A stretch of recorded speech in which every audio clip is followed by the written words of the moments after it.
এখন cut off লিষ্টেৰে যে সকলোৰে সপোনবোৰ পানী কৰি গুচি গ'ল। নমস্কাৰ, আপোনালোক সকলোকে প্ৰফুল্ল অসম ইউটিউব চেনেললৈ স্বাগতম জনাইছোঁ। যদি আপোনাৰ চেনেলটোলৈ প্ৰথমবাৰৰ বাবে আহিছে, প্লিজ চেনেলটো ছাবস্ক্ৰাইব কৰি দিব, ভিডিঅ'টো এটা লাইক কৰি দিব আৰু লগৰ বন্ধুহঁতক শ্বেয়াৰ কৰি দিব।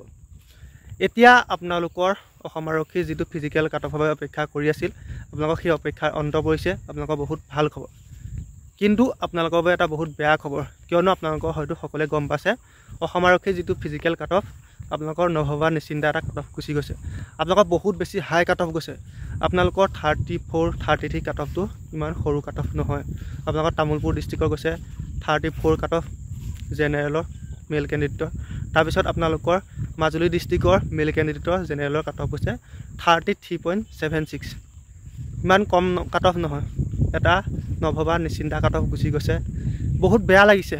আপোনালোকৰ এই কাট অফ লিষ্টখনে যে আপোনালোকৰ সপোনবোৰ যে আপোনালোকৰ মৰহি গৈছে।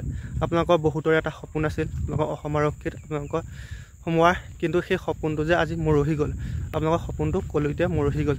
3-4 বছৰ 5 বছৰ কষ্ট কৰি আপোনালোকৰ ইণ্টাৰভিউ দিছে। আপোনালোকৰ এমাহ 2 মাহ অপেক্ষা কৰি এতিয়া যিখন কাট অফ লিষ্ট আছে, সেই কাট অফ লিষ্টখন পাই সকলোৰে মনটো মৰহি গৈছে। আপোনালোকে কোনেও ভবা নাছিলে যে এনেকুৱা এটা কাট অফ যাব।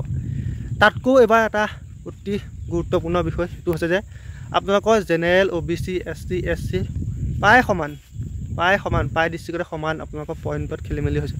1 নম্বৰ 2 নম্বৰ ডিফাৰেঞ্চো নহয়, পইণ্টত খেলি মেলি হৈছে। গতিকে এতিয়া কিনো ক'ব, আপোনালোকৰ কাট অফ বহুত হাই, মনটো বেয়া লাগিছে। আপোনালোকৰ বহুতে এটা ভাল মাৰ্ক পাইছে। আপোনালোকৰ 32 বা 32.50 ইমান কম নম্বৰ নহয়, বা 33 নম্বৰটো ইমান কম নম্বৰ নহয়। যিহেতু ৰানিঙত 13 নম্বৰ, লং জাম্পত 20 নম্বৰ উঠালে আপুনি 33 মাৰ্কছ পায়। সেই মাৰ্কছটো পায়ো এতিয়া বহুতো ল'ৰা ছোৱালীয়ে পৰীক্ষা দিবলৈ নাপায়। আপোনাৰ অসম আৰক্ষীৰ যিটো ৰিটেন টেষ্টটো দিবলৈ নাপায়। গতিকে কিনো ক'ম, বহুত বেছি বেয়া লাগিছে।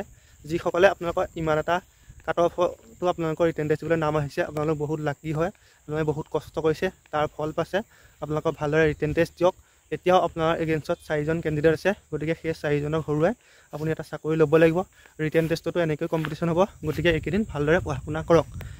আৰু যিসকলে ইমান কষ্ট কৰাৰ পিছতো ৰিটেন টেষ্টৰ বাবে নাম নাহিলে, সেইসকলক এইটোৱে ক'ম, আপোনালোকে কেতিয়াও হতাশাত নুভুগিব।